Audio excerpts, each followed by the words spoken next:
ఇవాళ అభివృద్ధి చెందింది అంటే వాళ్ళను పోషించగలిగిన వాళ్ళు మీరున్నారు. ఇవాళ మేము పురాణం చెప్పగలుగుతున్నామంటే మమ్మల్ని పిలిస్తేనే కదా.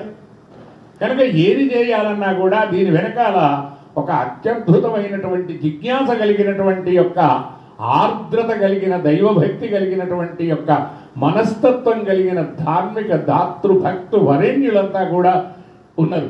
అందువల్ల ప్రతి కార్యము కూడా ఇక్కడ జయప్రదంగా జరుగుతున్నది. నువ్వు ఏ కార్యం తలపెట్టినా సరే, ఇవాళ అక్కడ చూస్తే అయ్యప్ప దీక్ష, ఇక్కడ చూస్తే హనుమాన్ దీక్ష, ఎవ్వరూ భోజనానికి అన్నపూర్ణే సదాపూర్ణే శంకర ప్రాణవల్లభే